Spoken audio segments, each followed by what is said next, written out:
Entré a la oficina con la sensación extraña de quien vuelve a casa después de un viaje largo, aliviada por los buenos números del trimestre, pero con una inquietud en el cuerpo. El ascensor escupió mis pasos y el silencio fue lo primero que noté. Donde antes reinaba el bullicio de lunes, el ala este estaba deshabitada, escritorios impecables, sillas vacías y huecos rectangulares de polvo marcando lo que había sido nuestro rincón. Llamé a Florencia, esperando su presente acostumbrado, y solo obtuve eco. Rodrigo de Contabilidad me encontró en el pasillo y antes de que pudiera formular mi pregunta, su rostro dijo más que sus palabras: «Revisa el sótano». El viaje hacia abajo fue una caída lenta en la comprensión de que algo había cambiado. Abrí una puerta con un letrero mal impreso: «Equipo de Ingeniería B». Lo que encontré era un colossus de indignidad. Mesas plegables con monitores tambaleantes, extensiones enredadas, cables cruzando el hormigón y un balde recibiendo la puntual gota de una tubería. El olor a humedad y derrota flotaba en el aire. Florencia, con la mirada encendida por la humillación, me explicó entre dientes que Ciervo, nuestro jefe nuevo, había traído mudanzas y que habíamos sido reubicados en 30 minutos para hacer espacio para un especialista. «Bastión», dijo Ramón con ironía, «la contratación dorada que vendría a revolucionarlo todo». Lo que siguió fue una mezcla de incredulidad y rabia contenida. ¿Cómo se puede trasladar a un equipo entero sin discutirlo, sin considerar años de trabajo y noches sin dormir? Por la noche, mientras el eco de las máquinas vibraba a través de las paredes, pedí a mi gente que empacara, pero no por miedo ni derrota. «Empaquen todo lo que quieran llevar algún día», les dije, con una calma que no sentía del todo. Les pedí que documentaran cada proceso, cada decisión, cada atajo ingenioso que había salvado proyectos. No expliqué el plan, les pedí confianza, me miraron con preguntas sin hacer, pero empezaron a ordenar sus vidas en cajas y en archivos digitales. No se trataba solo de salir, era preparar evidencia. Si algo nos había enseñado mi tiempo coordinando logística en campos de refugiados, era prever el peor escenario y convertir el desorden en protección. Mientras los goteos marcaban el ritmo, vi a mi equipo transformar la humillación en precisión, guías de transición, bases de conocimiento pulidas, repositorios organizados. Trabajaban en silencio, con la dignidad intacta de quienes saben que su valor no depende del lugar que les asigne. Cuando me despedí esa noche, dejé en cada escritorio una pequeña instrucción. No era dramática, pero tenía peso. «Confíen en mí, prepárense para mañana». Me fui sintiendo el hormigueo del punto de inflexión. Algo estaba por suceder, y no sería lo que Ciervo esperaba. Al cerrar la puerta del sótano, escuché un mensaje: «Reunión de junta adelantada a las 9». Supe que tenía pocas horas para convertir la indignación en estrategia. Mañana no sería un día cualquiera, y yo sabía exactamente qué hacer. Mañana comenzaba. La mañana siguiente amaneció con esa claridad gris que presagia tormentas, aunque el verdadero huracán se gestaba dentro del edificio. Bajé al sótano temprano, antes que nadie, para repasar mis notas. El lugar, con sus tuberías sudando gotas metálicas, parecía más un recordatorio de castigo que un espacio de trabajo. Sin embargo, al ver llegar a mi equipo cada uno con sus mochilas y miradas tensas, comprendí que estaban listos. No sabían los detalles, pero confiaban en que yo sí los tenía. El aire olía a ansiedad contenida cuando me senté frente a ellos. Florencia, siempre impaciente, me lanzó la pregunta que todos guardaban: «¿Hasta cuándo vamos a soportar esto?». La miré con calma, con la misma serenidad que usaba cuando todo se caía en crisis humanitarias. «Hasta que no tengamos que soportarlo más», respondí. Fue una frase sencilla, pero suficiente para que un destello de esperanza cruzara sus rostros. Ese mismo día, algo inesperado sacudió la empresa. Bastión, el supuesto prodigio, Tuvo su primera gran prueba, presentar frente a la Junta. Ciervo lo acompañó confiado en su estrella dorada. Nosotros, en el sótano, seguimos el evento a través de rumores que bajaban como gotas de agua en tuberías, preguntas técnicas que Bastión no supo responder, gráficos inflados que se derrumbaron ante un par de cifras, y finalmente el silencio incómodo de un auditorio que descubría humo donde esperaba fuego. Esa tarde, las puertas del sótano se abrieron de golpe. Ciervo entró con una sonrisa que no le alcanzaba a los ojos. Buenas noticias, dijo con tono paternalista. El equipo podrá subir de nuevo al ala este. Una mejora apenas simbólica, un gesto para calmar agua. Mi equipo lo miró con incredulidad. Yo le agradecí con un gracias por reconocer nuestro valor. Sus ojos brillaron pensando que había ganado. Mis ingenieros, confundidos, no entendieron por qué no lo confrontó. Esa noche Ramón me confesó que rompió la carta de renuncia que había escrito. Quizás las cosas cambien, dijo. Yo solo asentí, sabiendo que el verdadero movimiento se cocinaba lejos de la vista de Ciervo. 2 días después, el tablero cambió de nuevo. Llevé a una colega al piso ejecutivo, Talía, vieja amiga y ahora directiva en una empresa rival. Ciervo, en su obsesión por mostrar a Bastión, no notó el cálculo detrás de mis pasos, lo presentó orgulloso, y Bastión lanzó su discurso ensayado de transformación. Talía lo escuchó con una sonrisa controlada y al final soltó la frase que cortó la sala como cuchillo. Eso es extraño porque yo estaba en la junta de la empresa donde trabajaste, y nunca vimos esa mejora del 300% que mencionas. De hecho, vimos retraso. El silencio que cayó fue más pesado que cualquier sótano.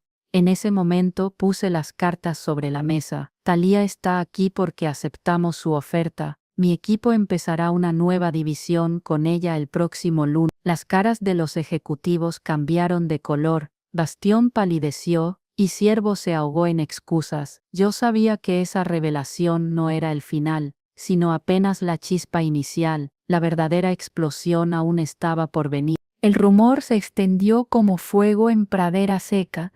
La gran contratación estrella había quedado expuesta, y el equipo que sostenía el corazón de la empresa estaba a punto de marcharse. Ciervo apareció en el sótano al día siguiente con un aire que ya no era de superioridad, sino de traía bajo el brazo una oferta improvisada, un aumento del 15% y la promesa de acelerar la remodelación del ala este. Mi equipo lo escuchó en silencio. Víctor, con sus 32 años en la empresa, murmuró con sarcasmo: 32 años, y me mandan al sótano, y ahora quieren comprar respeto con 15 miserables puntos. Yo no respondí de inmediato, observé los rostros de mis ingenieros, las manos apretadas, las mandíbulas tensas. Lo que no sabían es que ya teníamos contratos firmados con Talía, blindados sin cláusulas de escape. Pero había algo más. Cuando Ciervo se retiró, derrotado, Diego me lanzó esa mirada aguda que a veces tenía, como si viera más allá de las palabras. Esto no es solo un cambio de trabajo, ¿verdad? Hay más detrás. Yo desvié la atención con un enfoquemo, no sé en terminar bien. Nuestra reputación es nuestra mejor carta. No podía aún revelar lo que estaba planeando. La sorpresa mayor vino cuando mi teléfono vibró esa misma noche. La pantalla mostró un nombre que casi nunca aparecía: Úrsula, la CEO. Su voz fue directa, sin adornos. Quiero verte mañana a las 9, tú sola, no tu equipo. La tensión en su tono revelaba que aquello no era una simple salida de cortesía. Colgué y guardé silencio frente a mi gente. Ramón, el más joven, me preguntó con temor: ¿van a intentar detenernos? Contesté firme: no pueden, nuestros contratos son sólidos. Pero por dentro sabía que lo que venía era mucho más grande. La mañana siguiente subí al piso más alto, la oficina de Úrsula, con paredes de vidrio y vistas sobre la ciudad, era el opuesto absoluto del sótano húmedo. Me hizo sentar frente a ella y tras un silencio incómodo, abrió una carpeta. Tu equipo ha entregado resultados extraordinarios por años con recursos mínimos. Lo sé, y lo que hizo Ciervo no tiene justificación. Por eso te ofrezco esto. Los documentos que deslizó hacia mí superaban cualquier expectativa: autonomía, presupuesto ilimitado, reconocimiento real. Era, en pocas palabras, todo lo que siempre habíamos merecido, y más de lo que Thalía había prometido. Por primera vez desde que comenzó este juego, sentí tambalear mi resolución. Aceptar y quedarme bajo el paraguas de Úrsula, con todo lo que eso implicaba, o mantener mi alianza con Thalía. Úrsula lo resumió con un guiño frío: beneficio mutuo, remedio. Tú ganas lo que tu gente merece, yo reestructuro sin guerra interna. Salí de esa oficina con la carpeta en la mano y un torbellino en la cabeza. Cuando regresé al sótano, todos me miraron expectantes. Levanté la carpeta y dije: Úrsula quiere que nos quedemos. Y la oferta es mejor que la de Thalía. El silencio se hizo pesado. Inés, siempre firme, habló la primera: solo nos valoran porque nos vamos. No les creo. Otros dudaban. Pero lo que nadie esperaba era lo que estaba a punto de proponerles. Una jugada que pondría a 2 empresas en la palma de nuestra mano. El silencio en el sótano se volvió insoportable. Cada mirada me pesaba como si esperaran que yo eligiera su futuro en ese instante. Pero en lugar de decidir por ellos, solté la bomba. No tenemos que elegir un solo camino, podemos dividirnos. Las palabras flotaron como humo denso. Ramón arqueó las cejas, incrédulo. ¿Dividirnos? ¿Cómo funcionaría esto? Florencia fue la primera en sonreír, esa sonrisa rebelde que le nacía cuando intuía un golpe maestro. Seríamos nuestra propia red. Nadie podría subestimarnos otra vez. Y así comenzó a tomar forma lo que parecía imposible. 4 de nosotros aceptarían la oferta de Úrsula, 3 se irían con Thalía. Conectaríamos ambas empresas desde dentro, compartiendo información, colaborando en proyectos estratégicos, blindándonos de ser esclavos de un solo jefe. Esa misma noche, llamé a ambas mujeres. La negociación fue áspera. Úrsula exigía exclusividad, Thalía quería garantía total. Les dejé claro que no era un pedido, era la condición. Sorprendentemente, ambas aceptaron, no por altruismo, sino porque cada una entendió que el valor de mi equipo era demasiado alto para arriesgarse a perderlo todo. Cuando volví a informarles, la sala explotó en energía contenida. Nuria preguntó lo que todos pensaban: ¿y tú, Remedios, a qué grupo liderarás? Sonreí dejando que la tensión creciera antes de soltarlo. A ninguno. Yo consultaré para ambos, seré el puente. El alivio fue casi tangible. Ya no éramos simples empleados, éramos arquitectos de un modelo nuevo, más grande que cualquier contrato. Pero justo cuando celebrábamos nuestro pequeño triunfo, mi teléfono vibró con un mensaje anónimo. Una sola frase: reunión de junta adelantada para mañana. Ciervo presentará su plan de reestructuración. Bastión será figura central. Mi corazón dio un vuelco. Miré a mi equipo y entendí lo que significaba.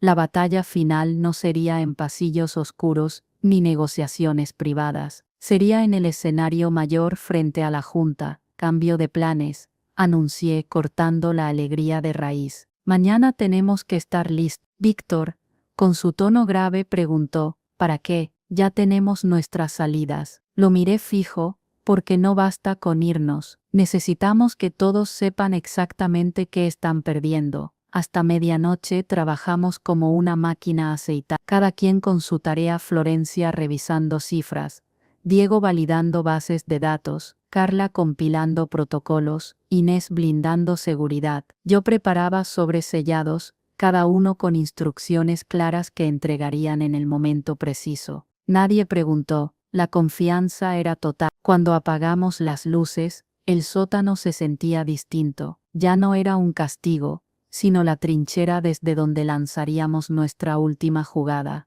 Ramón, agotado, soltó la pregunta que me había guardado: ¿cuánto tiempo llevas planeando todo esto? Me detuve en la puerta, con la mano en la manija. Desde el día que Ciervo presentó a Bastión como el futuro. Florencia me clavó la mirada. ¿Y lo de mañana? Suspiré. Eso lo he estado planeando desde mucho antes. Dejé que el misterio se quedara suspendido. La palabra que no dije era la única que ardía en mi mente: justicia. El amanecer llegó con un aire extraño, como si incluso la ciudad supiera que algo iba a romperse ese día. Me vestí con mi traje de carbón, el mismo que reservaba para reuniones de clientes, donde se jugaban millones. Al llegar al sótano, mi equipo ya estaba listo, pero sus rostros mostraban más dudas que seguridad. Sin decir una palabra, repartí sobresellados, uno a cada persona. Cuando llegue el momento, sabrán qué hacer. Nadie preguntó. Esa obediencia silenciosa era la prueba de la confianza que habíamos construido. A las 8:30 nos dirigimos al piso ejecutivo. El contraste entre la humedad del sótano y la alfombra mullida del último nivel era insultante. Frente a la sala de juntas, nos hicieron esperar en una habitación adyacente. El reloj avanzaba lento y Ramón, siempre nervioso, susurró: «No deberíamos estar aquí. No nos invitaron», le respondí tranquila. «No se preocupen, lo estaremos». Y justo a las 8:55, la asistente de Úrsula apareció con paso firme. «La CEO solicita que el equipo de Ingeniería B se una a la reunión». Entramos. La sala olía a cuero caro y poder concentrado. Una mesa de caoba interminable rodeada de ejecutivos y miembros de la junta, todos en trajes impecables. Úrsula presidía al fondo, con la serenidad de quien mueve piezas en un tablero invisible. En el centro, Ciervo preparaba sus papeles con Bastión a su lado. El color se le fue del rostro cuando nos vio entrar. Bastión ni siquiera levantó la mirada.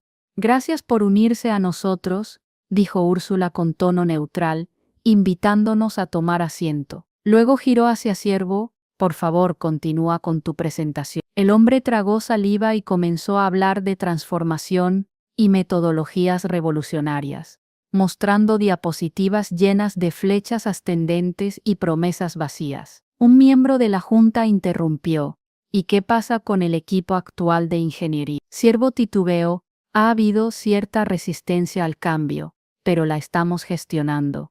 Úrsula ladeó la cabeza, su voz cortante: «¿Te refieres a reubicarlos en un sótano con tuberías goteando?». El murmullo recorrió la mesa. Los ojos se giraron hacia nosotros. Ciervo intentó recomponerse.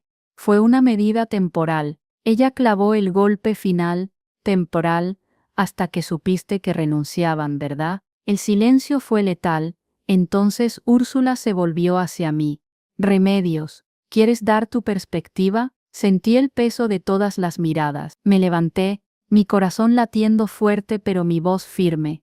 «Gracias, lo que voy a compartir no es una queja personal. Es un análisis sobre lo que significa ignorar resultados por perseguir espejismos».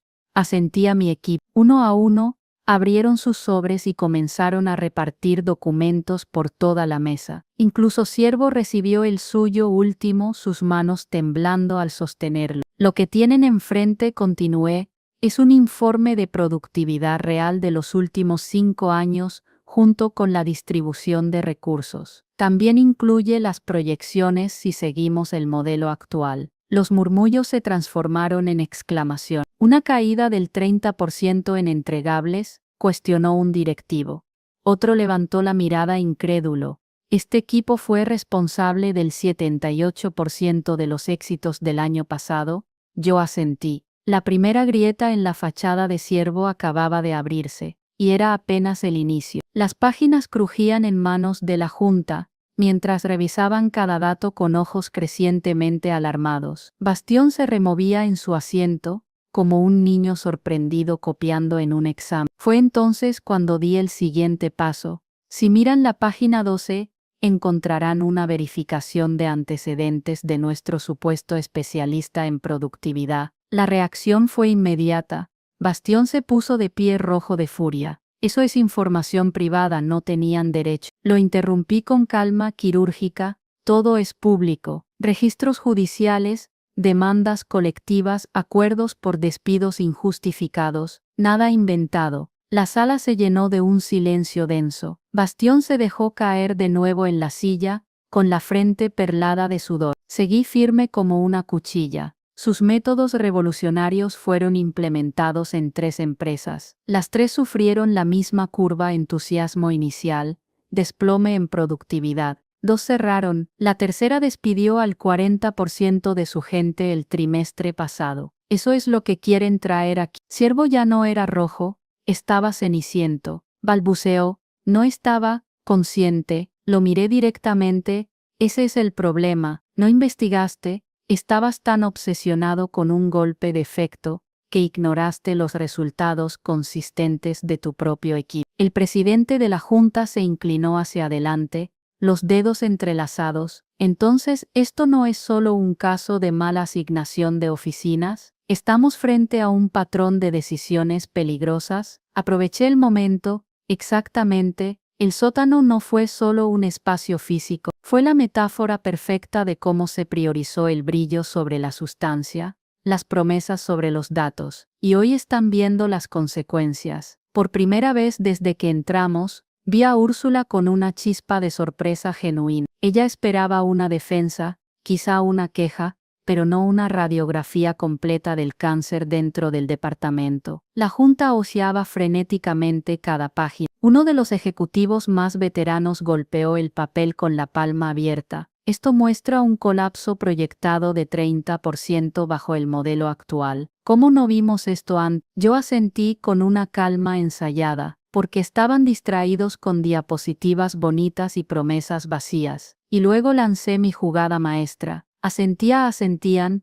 que se levantó con un segundo paquete de documentos. Lo que tienen ahora es nuestra propuesta alternativa. Dividir el equipo entre esta empresa y la de Thalía, trabajando en proyectos conjuntos. Mantendrán el conocimiento crítico aquí y crearán innovación colaborativa allá. Nadie pierde, todos ganan. La mirada de los miembros de la Junta cambió. Curiosidad, interés, incluso entusiasmo. Thalía, que hasta entonces había guardado silencio, habló con voz clara. He revisado el plan, lo apoyo, sería un modelo pionero en nuestra industria. Ciervo abrió la boca, pero ya no quedaban palabras que lo salvaran. La reunión no había terminado, pero la balanza estaba inclinada, y aún faltaba la estocada final. El presidente de la Junta rompió el silencio con voz grave.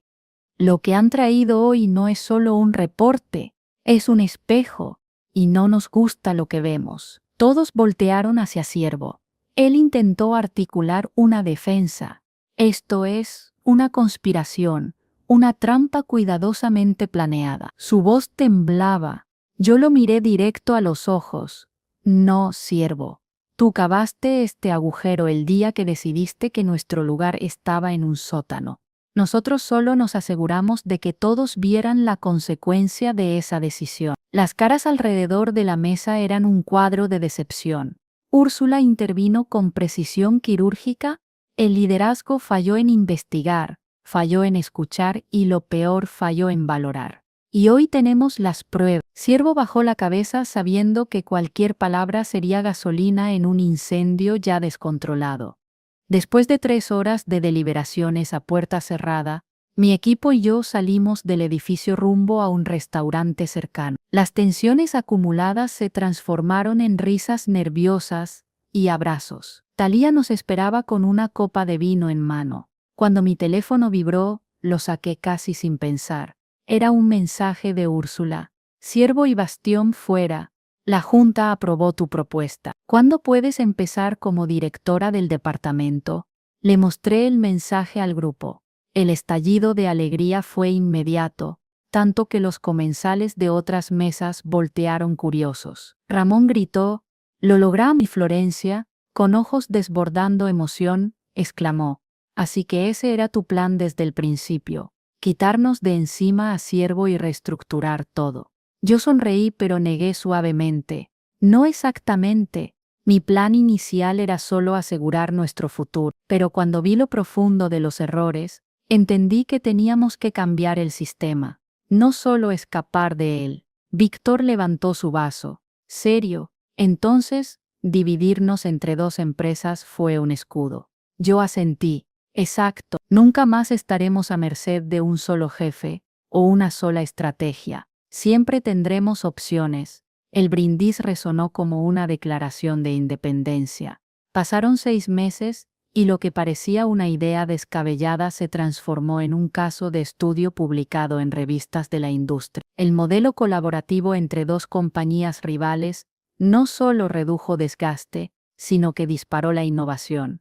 Ambas crecieron en bolsa. Mi equipo ya no trabajaba en sótanos oscuros, ahora ocupábamos oficinas con ventanas abiertas y condiciones dignas en ambas empresas. Y Ciervo, lo último que escuché fue que aceptó un puesto mucho menor en una empresa pequeña, con la sombra de su fracaso siguiéndolo. Bastión, fiel a su estilo, se reinventó como consultor de cultura laboral, aún vendiendo humo disfrazado de milagro. Pero lo verdaderamente importante no fueron ellos. Fue el mensaje que quedó grabado. La venganza más satisfactoria no es destruir a quien te humilló, sino construir algo tan sólido que su error nunca pueda repetirse con nadie más. El éxito no tardó en atraer mirada. Medios especializados comenzaron a cubrir nuestra historia. El equipo que convirtió un sótano en un laboratorio de innovación titulaba un artículo. Otro lo llamó el modelo híbrido que redefinirá el futuro corporativo. Mientras tanto, dentro de ambas empresas, el ambiente era radicalmente distinto. Ya no éramos los invisibles que trabajaban en silencio. Éramos el referente que todos consultaban cuando un proyecto parecía imposible. Pero lo más curioso era lo que ocurría en los pasillos ejecutivos. En la empresa de Úrsula, algunos directores que antes ignoraban nuestras propuestas, ahora se acercaban con sonrisas demasiado amplias. Querían asociarse con nuestro nuevo enfoque. En la de Thalía la energía era distinta. Ahí nos daban espacio para crear, aunque no dejaban de observarnos con esa mezcla de fascinación y cautela. Sabían que no éramos empleados comunes, éramos un puente vivo entre dos gigantes. Una tarde, después de una jornada intensa, Florencia me tomó del brazo. Remedios, todo esto es increíble, pero siento que aún guardas algo. ¿Cuál es el verdadero final de tu plan? Su intuición era precisa, yo le sonreí sin contestar, porque la verdad era que sí, aún había una fase final, un movimiento que ni siquiera mi equipo conocía. Ese movimiento comenzó a tomar forma con un mensaje inesperado, un correo de un remitente anónimo. La próxima reunión de junta es clave. Están preparando otra jugada. No subestimen lo que viene. Mi pulso se aceleró. No decía quién lo enviaba, pero sabía leer entre líneas. Ciervo tal vez había caído, pero los intereses que lo respaldaban seguían vivos. No compartí la alerta de inmediato. En cambio, convoqué a mi equipo esa noche. Tenemos que documentar aún más, no solo nuestros logros, también las fallas sistémicas de ambas empresas. No podemos depender de la buena voluntad de Úrsula ni de la visión de Thalía. Ramón frunció el ceño. No confiamos en ella. Respondí con calma, confiamos, pero no apostamos todo a un solo tablero. Esa es la diferencia entre sobrevivir y trascender. Durante semanas, recopilamos información, bases de datos, comparativas de desempeño, análisis de recursos, todo organizado con la misma meticulosidad con que habíamos empacado en el sótano. Lo que estábamos construyendo era más que un archivo, era un seguro, una carta de poder que nos daría voz, sin importar quién ocupara la silla del poder. La mañana que entregué a cada miembro del equipo un sobre digital con copias encriptadas, noté el brillo en sus ojos. Florencia lo expresó en palabras: esto ya no es solo venganza, ¿verdad? Es una revolución silenciosa, y por primera vez porque ahora no luchábamos solo por un espacio digno, estábamos reescribiendo las reglas de cómo se mide el valor de un equipo. Lo que ninguno sabía aún era que la siguiente reunión de junta iba a ser la prueba de fuego, y yo ya estaba preparada para encender la mecha. El día señalado llegó envuelto en una calma engañosa. Desde temprano, los pasillos de la empresa de Úrsula bulían con un nerviosismo palpable. El rumor era claro. La junta evaluaría no solo las decisiones de Ciervo y Bastión, ya desterrados, sino la estructura misma del departamento de ingeniería. Lo que pocos sabían es que mi equipo y yo llevábamos semanas preparando nuestro propio guión. A las 9:00 en punto cruzamos la puerta de la sala de juntas. El ambiente era denso, cargado de expectativas. Úrsula estaba en la cabecera, con esa compostura férrea que nunca dejaba entrever sus verdaderas cartas. A su lado, varios miembros de la junta hojeaban informes preliminares, y entre ellos distinguí una presencia inesperada. Un hombre que no había visto antes con un portafolio negro y mirada analítica. No era miembro habitual, era un consultor externo, invitado como árbitro silencioso. Me senté con mi equipo y esperé. La reunión comenzó con formalidades, pero pronto surgió el tema central: cómo garantizar la sostenibilidad del departamento tras la crisis del sótano. Esa fue la frase exacta: sostenibilidad, como si todo lo que había pasado fuese solo un incidente desafortunado. Respiré hondo y pedí la palabra. Con el debido respeto, no fue un incidente, fue un síntoma, y si no lo abordamos como tal, volverá a repetirse. La sala se tensó, algunos asintieron, otros fruncieron el ceño. Era el momento de desplegar la segunda parte de nuestro plan. Florencia, siguiendo mi señal, distribuyó los nuevos documentos. Un análisis comparativo entre el modelo tradicional de gestión y el sistema colaborativo que habíamos instaurado entre las dos empresas. Los números eran contundentes: reducción del 40% en retrasos, aumento del 60% en satisfacción del personal, incremento sostenido de innovación medido en patentes registradas. El consultor externo levantó una ceja y tomó nota. Esto no es común, comentó. Dos empresas rivales compartiendo recursos humanos estratégicos. ¿Cómo evitar que se convierta en un conflicto de intereses? Inés, segura como siempre, respondió: porque no dependemos de la lealtad ciega, sino de la transparencia absoluta. Todo está documentado, cada proyecto auditado. La confianza no es un favor, es un sistema. Vi el brillo en los ojos de algunos directivos. Por primera vez, estaban considerando que lo imposible podía funcionar, pero sabía que habría resistencia, y no me equivoqué. Uno de los veteranos golpeó la mesa. ¿Qué nos garantiza que no se vayan en bloque mañana y dejen a la empresa vacía? Ahí entraba mi parte. Saqué un sobre sellado, idéntico a los que había entregado en el sótano semanas atrás, y lo coloqué frente a ellos. Esto es lo que nos garantiza: nuestra documentación completa, accesible solo si ambos lados mantienen el acuerdo. No somos rehenes, somos socios, y socios no abandonan, construyen. El silencio que siguió fue más elocuente que cualquier argumento. Ese día, la Junta entendió que el poder ya no estaba en un despacho alfombrado,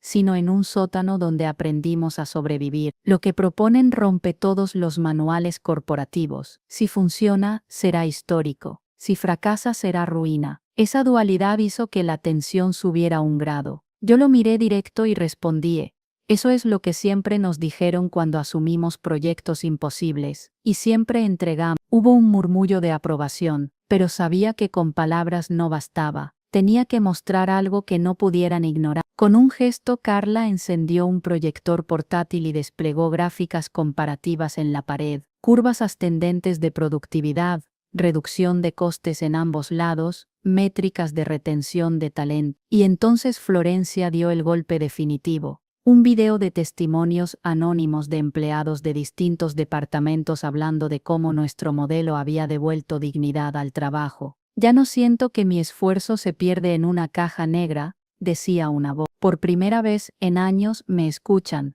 decía otra. Los directivos se removieron en sus sillas. Era difícil rebatir cifras, pero era imposible ignorar voces humanas. De pronto uno de los más influyentes, el mismo que había votado a favor de Bastión meses atrás, habló con un tono casi desafiante: Remedios, ¿qué te garantiza que tu equipo no use este poder en su propio beneficio, chantajeando a ambas empresas? Sentí como mi gente contenía el aliento. Esa era la acusación que temíamos. Me levanté despacio y caminé alrededor de la mesa, porque lo que nos mueve no es el dinero ni el control, es algo más sencillo.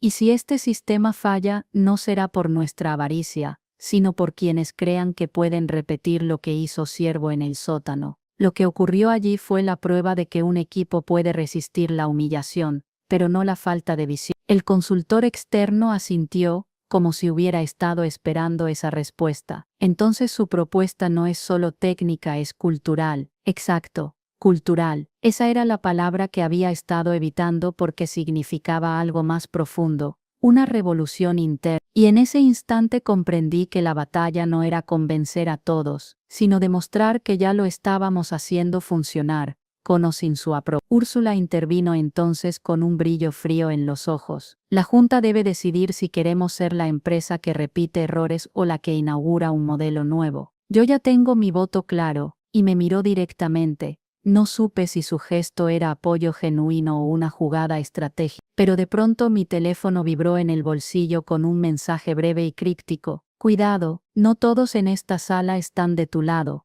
La verdadera partida apenas comenzaba. No miré el teléfono para no levantar sospechas, pero el eco de esas palabras, no todos en esta sala están de tu lado, se instaló como un tambor constante en mi mente. El presidente de la Junta pidió un receso de 15 minutos. La sala se vació con murmullos tensos. Aproveché para reunir a mi equipo en un rincón discreto. Ramón susurró lo que todos pensaban. ¿Y si este mensaje es una trampa? Florencia, con la furia contenida de siempre, replicó. Y si no lo es, no podemos ignorarlo. Respiré hondo y les di una instrucción sencilla. Mantengan los sobres listos. Si alguien intenta silenciarnos, tendrán más fuerza de la que creen. Vi cómo sus ojos se endurecían con determinación. El sótano nos había preparado para esto. La disciplina del silencio, la resistencia bajo presión. Cuando regresamos a la sala, el ambiente había cambiado. Un grupo reducido de directivos conversaba con el consultor externo en voz baja. Sus gestos eran cerrados, casi conspirativos. Me senté pero no bajé la guardia.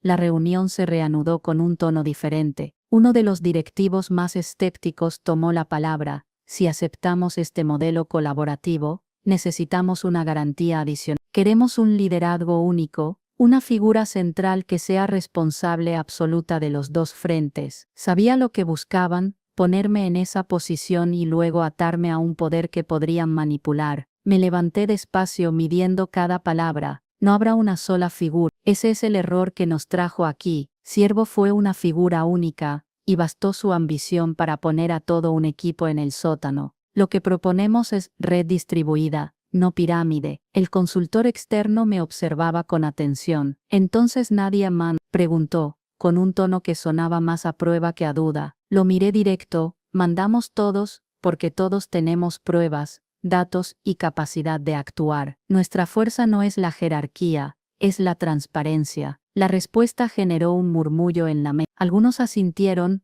otros fruncieron el ceño incómodos. Úrsula se inclinó hacia adelante, entrelazando los dedos. Entonces tu visión no es de liderazgo clásico, es de resistencia organizada. Llámelo como quiera, respondí, pero es lo que mantiene viva la innovación. Porque el futuro no lo lidera quien brilla más en una diapositiva, sino quien sabe construir incluso desde un sótano. En ese instante, sentí otra vibración en mi teléfono, un segundo mensaje aún más breve. Mira a tu izquierda. Giré lentamente y mis ojos se encontraron con alguien que jamás pensé ver en esa sala, y su presencia lo cambiaba todo. Al girar la cabeza, me encontré con una mirada conocida. Era un hombre que no formaba parte de la Junta ni de los directivos habituales. Mi pulso se aceleró al reconocerlo. Julián, antiguo subdirector de operaciones, quien había desaparecido de la empresa tras un retiro anticipado misterioso hacía un año. Nadie esperaba verlo aquí, mucho menos sentado como observador silencioso. Él sostuvo mi mirada unos segundos y luego sonrió con una calma inquietante. Entendí de inmediato, no era un invitado casual. Había regresado porque algo se estaba gestando tras bambalinas. El segundo mensaje cobraba sentido. La reunión continuó, pero ya nada sonaba igual. Cada palabra, cada gesto parecía cargado de un doble filo. Mientras un directivo exponía las ventajas de centralizar decisiones, Julián tomó la palabra con un tono suave pero firme. El modelo de Remedios es peligroso para quienes desean control, pero es exactamente lo que necesita una empresa que ha olvidado la importancia de su gente. El murmullo se extendió, algunos se incomodaron, otros asentían. Siervo había sido un desastre, pero este nuevo jugador parecía traer su propia agenda.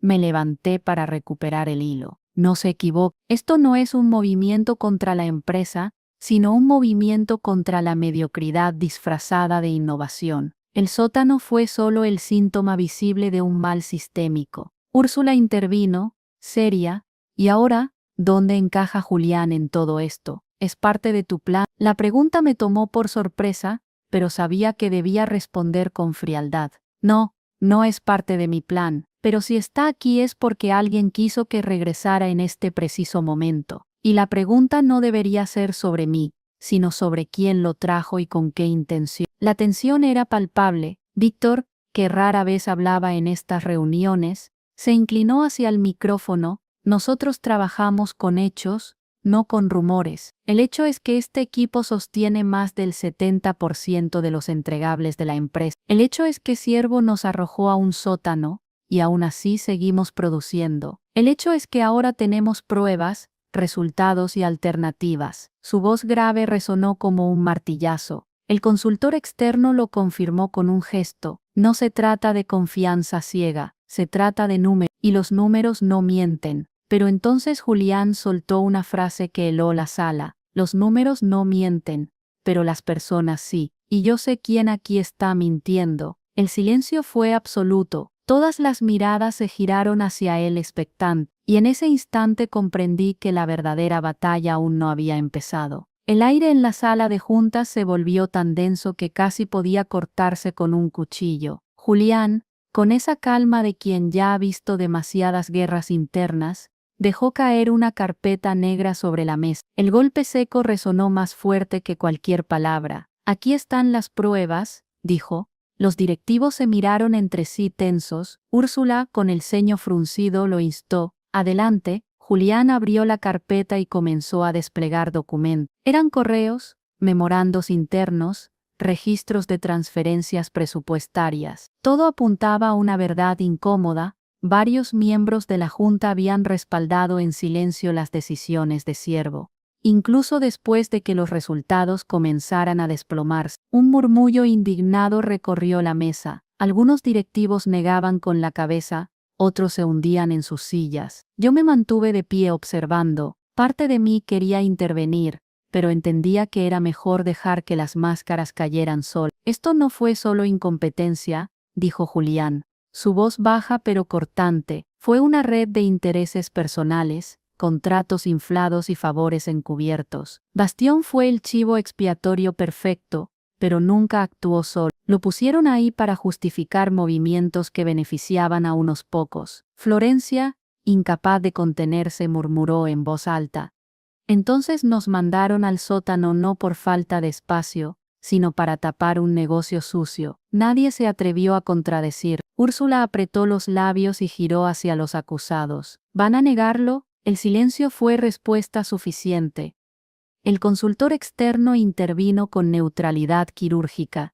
Esto cambia la naturaleza de la discusión. Ya no estamos evaluando un modelo colaborativo, sino un posible fraude corporativo. Yo aproveché el momento para dar el siguiente paso. Y aquí es donde entra nuestro plan, porque mientras ellos maquillaban cifras, nosotros construíamos un sistema transparente, documentación en tiempo real accesible para todos los niveles, imposible de manipular. Si realmente quieren limpiar la empresa, este modelo no es opcional, es necesario. Los ojos se volvieron hacia mí. Por un instante sentí el peso de estar en el centro de una tormenta, pero también vi algo que nunca había visto antes. Respeto absoluto, no por mis palabras sino porque sabían que no hablaba sola. Mi equipo, ese grupo que había sobrevivido al sótano, era la prueba viviente de que otra manera era posible. Entonces Julián cerró la carpeta y dijo, con un tono cargado de insinuación, pero todavía falta la pieza final, y Remedios la tiene. Todos giraron hacia mí, y entendí que ya no podía guardar el último sobre que llevaba conmigo desde hacía semanas. La sala entera contenía la respiración mientras yo sacaba el sobre de mi maletín. El papel crujió como un trueno en medio del silencio. Aquí está la pieza que faltaba, dije deslizando el sobre hacia el centro de la mesa. Nadie se atrevió a tocarlo, así que lo abrí yo. Dentro había un informe detallado, correos electrónicos filtrados, actas de reuniones y proyecciones manipuladas. Documentaban cómo incluso antes de contratar a Bastión, ciertos directivos ya habían planeado desplazar a nuestro equipo para liberar presupuesto y justificar gastos inflados en consultorías externas. El sótano no había sido una improvisación, había sido un cálculo frío. Un murmullo recorrió la mesa como un oleaje. Úrsula tomó uno de los documentos y lo revisó con el ceño cada vez más fruncido. El consultor externo se inclinó hacia adelante, sorprendido. Esto prueba premeditación. No fue un error de gestión, fue una estrategia deliberada. Los acusados comenzaron a hablar todos a la vez. Esto es una distorsión, sacado de contexto. No tienen derecho a exponer. Yo levanté la voz clara y firme. El derecho lo tenemos porque fuimos las víctimas directas. Nos relegaron a condiciones indignas, no por falta de espacio, sino para encubrir decisiones corruptas. Y aún así, cumplimos con cada proyecto. Mi equipo se irguió detrás de mí como un solo cuerpo. Víctor, con su voz grave, añadió: trabajamos entre goteras y humedad para sostener la reputación de esta empresa, mientras ustedes jugaban a inflar cifras. El golpe final vino de Thalía, que hasta entonces había permanecido observando. He revisado este material también, y si la Junta no actúa, mi empresa estará encantada de usarlo como evidencia en una denuncia pública. El mensaje era claro, no había escapatoria. El presidente de la Junta, pálido y rígido, pidió silencio. Basta, esto será investigado a fondo. Pero lo que queda claro ahora es que la única propuesta con integridad sobre la mesa es la de Remedios y su equipo. Me miró directamente. ¿Estás dispuesta a liderar esta transición, no como subordinada, sino como arquitecta de un modelo nuevo? Sentí la mirada de todos clavada en mí. El peso del momento era enorme, pero mi respuesta salió natural. No vine aquí a pedir poder. Vine a asegurar que nadie más vuelva a ser tratado como nosotros en el sótano. Si me quieren como arquitecta, entonces será bajo esa condición, transparencia total. El consultor externo asintió lentamente. Entonces la revolución comienza hoy, pero mientras las palabras se asentaban, mi teléfono vibró con un tercer mensaje anónimo. Ten cuidado. Uno de ellos aún no ha mostrado su verdadera carta. La partida estaba lejos de terminar. El mensaje en mi teléfono era como un cuchillo escondido bajo la mesa. Uno de ellos aún no ha mostrado su verdadera carta. Mi pulso se aceleró. La sala estaba eufórica con la idea de un nuevo comienzo, pero yo sabía que las victorias rápidas son las más frágiles. Respiré hondo y volví a tomar la palabra. Antes de celebrar, recuerden algo. Lo que destruyó este departamento no fue solo la corrupción de unos pocos, fue la comodidad de muchos. Esa comodidad es la carta que aún no se ha jugado. Y si no la enfrentamos, volverá a hundirnos. El silencio que siguió fue incómodo. Miré uno por uno a los directivos que habían permanecido callados durante toda la tormenta.